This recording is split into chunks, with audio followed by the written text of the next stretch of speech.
How's it going, species? Welcome to a brand new Flash video now. This is kind of talking about Season 7, and would you believe it, I'm actually looking at my uploads on my channel right now, and unless you count me talking about what happened with Hartley Sawyer on June 13th, is when I uploaded that video, this means I haven't uploaded a proper Flash video since June 5th, which, as we now know, this is July 1st, so I am sorry. First and foremost, I want to say sorry for not making a, kind of random Flash update video, but that is kind of what this is. There's not a massive, massive bunch to talk about, but there is still some new tidbits that we have got to learn, or what we have learned now from Season 7 and what Eric Wallace has planned. So I want to read that out, get into it, because TV Line 2 days ago, as of when making this video, spoke to him about a few things, and I want to give my thoughts, speculation, and all of that good stuff about Season 7 and how I think that this will impact the plot and what, a whole bunch of different things, to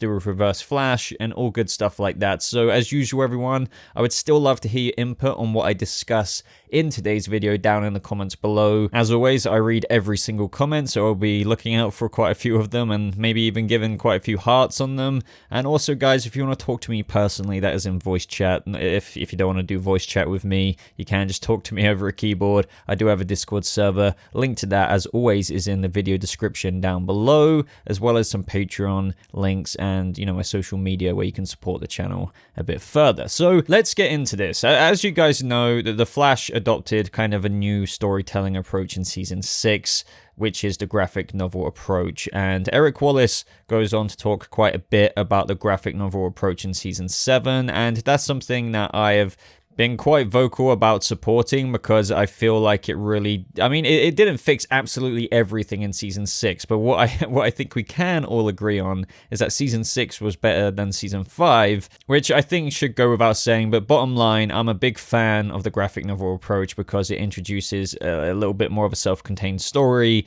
in what I refer quite often to long, dragged out CW seasons, as personally I think 22 episodes is too much. I prefer a much shorter episode run. You get a bit more of a cohesive story that way. And even though we're still usually getting, pandemic aside, 22 episodes, this graphic novel approach still adds the feeling of a more compact season, which as a result of that I feel is just a lot more engaging for the fans. And yeah, so hopefully Flash will be resuming filming in August, September. That is like the desired time. They'll get to it as soon as they can around that time. And yeah, the whole theme of this TV Line article is just about how the Flash's delayed finale twist will affect the Season 7's graphic novel approach. So graphic novel part 1 of Season 6 was of course Ramsey Rosso, aka Bloodwork, and graphic novel part 2 was Ava McCulloch's Mirror Master. I know a lot of you already know that, but just to crystal clear point out what I mean and what they mean by graphic novel approach to a season.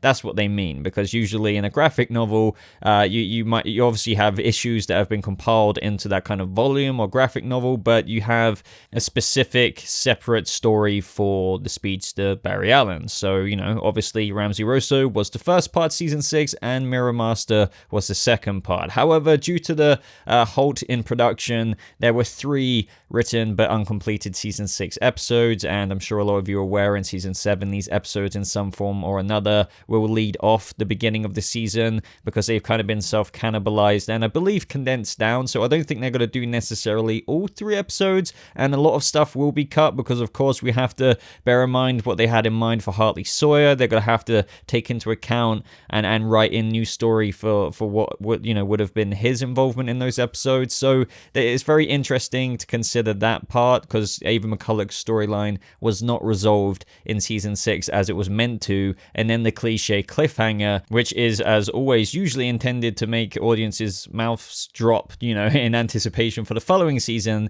was never fulfilled. And as we all know from Eric Wallace and Grant Gustin, that was supposed to be a Reverse Flash cliffhanger, aka Thorn cliffhanger, and you have to think that is still happening, but more on that specifically in a moment or two. So these are some of the quotes. Because this is the Flash, there's a huge twist at the end of every season, and that's what I was just talking about, and that twist is now kind of coming in the middle of the start of the season. So with what Eric Wallace just said there, essentially if you're getting a teeny bit confused, as they are self-cannibalizing those last few episodes that they didn't actually actually get to complete season 6 with at the beginning of season 7. Once that is wrapped up, once Ava McCulloch is wrapped up, they're going to now be introducing that cliffhanger, if you will, around probably like, I don't know, episode 2 of season 7, maybe episode 3 at the latest. That's the latest I'd put it anyway. And then you would have, I don't know, for example, that Reverse Flash cliffhanger. Yeah, it may or may not be presented as such a cliffhanger,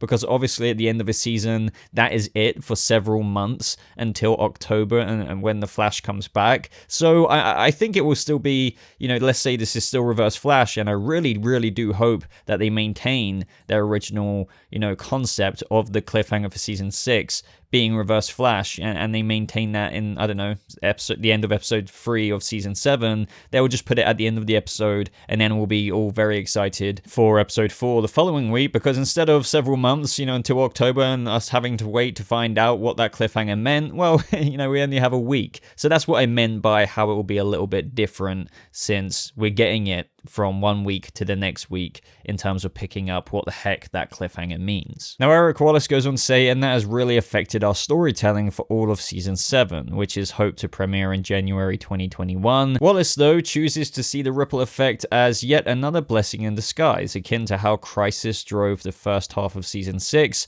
Amid the horror and the tragedy of what's happening with this pandemic, if we can find some kind of lemonade in the lemon, it's us having to rethink a few things about how a Flash season looks, given this narrative unpredictability to the season. There are going to be more graphic novels this year, he assured, but they're not going to be broken up in the way I think folks expect. So going back to what he said a couple of minutes ago, one of the first things he said, that is, in how obviously, it's really affected the storytelling for all of season 7, being that they now have to put the twist that was originally meant for season 6 at the end in the middle of the start of the season. I'm guessing there, in terms of what he means by the storytelling approach has changed a little bit, is because usually with his graphic novel approach, the new season 7, would be a first, fresh, clean slate to do a new villain.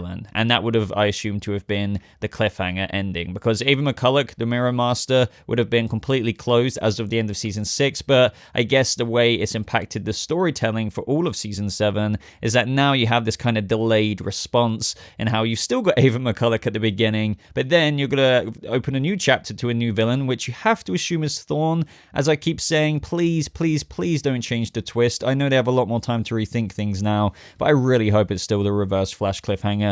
But then this ties into the most recent thing I read out from him in terms of how he thinks that there's going to be a lot more graphic novels next year, but they're not going to be broken up in the way I think folks expect. So I think as a result of all of this and what he's saying, if you just add it up, is that he's probably going to try and maintain the most successful aspect of the graphic novel approach, and that is, in my opinion, a more concise storyline to follow, and that's a lot more enjoyable, a lot less kind of filler in a long CW season. However, we might be getting more than 2 villains, and that's interesting, because I'm thinking maybe that will feel too compact, because you could literally argue, we could have had a much longer storyline with the Reverse Flash, but now they're dropping that because, we need to get onto the next graphic novel approach in season 7, part 2. Or even if you take from what he's saying, part 3, graphic novel part 3, because he literally said there's going to be more graphic novels the next year. And I've always said that I feel like the graphic novel approach and Eric Wallace's first, official season being season 6 definitely hit the ground running. I don't think it was perfect, but I expected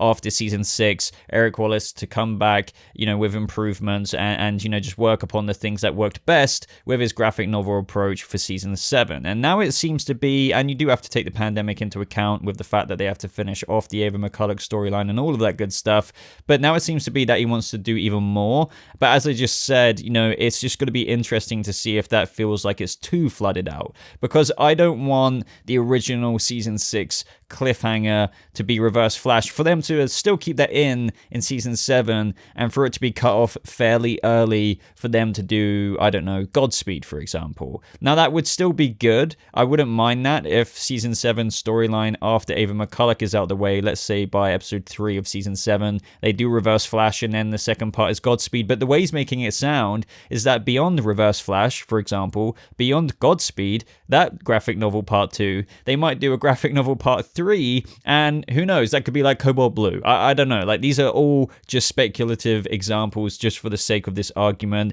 And I would argue, as much as I would love to see all of those villains in the Flash, I don't know if I want that many. I don't know if I want that many, because it would be to the detriment of the other really big villains such as Eobard Thawne, or, you know, what they could do with Godspeed. However, I think maybe a lot of us are getting carried away with their potential Godspeed plans, and that it's got to be more of a, well, as Eric Wallace is putting it, a graphic novel approach, but it might be more of a, I don't know, mini issue series, a little spin-off, rather than to look at Godspeed next season as one of the main pillars of the season. I think Godspeed could definitely be used that way, and that they've definitely been very vague, but, you know, kind of wise enough to tease us with the future storyline of whoever sent them wants, like, infinite velocity. So, you know, I could definitely see that. I just don't want there to be too much crammed in. But I suppose ultimately we're just gonna have to wait and see there. I don't know, just because when I read him say there are going to be more graphic novels next year, but they're not going to be broken up in the way I think folks expect, well, the way that most Flash fans will expect that is through what they've done already. Part A, Part B. Quite simply, blood work and Ava McCulloch like season 6. So if he's saying it's not going to be the way we expect, it's not going to be like that, which means I think multiple villains, like more than 2, which means instead of half seasons literally there, it might go in blocks of, I don't know, quarters or something like that. We're really going to have to wait and see. But how do you guys feel about this? Do you think that given the more time, the more reflection, that they're still going to maintain that Thawne cliffhanger? But if we do have a Thawne cliffhanger, then what are they going to do with that storyline? Are they just going to introduce him after taking over some kind of new body, and then before you know it, the storyline is over because they're doing graphic novel part 2, and then after that they've got graphic novel part 3? I don't know. Maybe I'm reading too into this, but when he does say there's going to be more graphic novels, I think that's pretty safe to assume he means more than 2 main-esque villains, if you will, because I don't see how that would mean less than 2, since there were 2 last year, so it has to be more than 2. But we can't forget what the main synopsis said for season 7, and how this new villain that he creates through defeating Ava McCulloch, or somehow linked to defeating her, spawns this new danger that wants to tear down Team Flash and Barry and Iris's marriage. So all of it really is kind of confusing, because I don't really see how that relates to Eobard Thawne. A lot of people think that sounds like Eddie, but then again, what we do know about the end of the season 6 cliffhanger is that it was meant to be Reverse Flash. Like, they literally did say Reverse Flash. And going off of that, you would have thought, if we know that the original cliffhanger for season 6 was Reverse Flash, you would have thought he would somehow pertain to the season 7 synopsis. But I don't know, they don't seem to be mega linked. I don't know, but that's kind of everything, guys. This is one of those discussion videos. That is all the main gist of information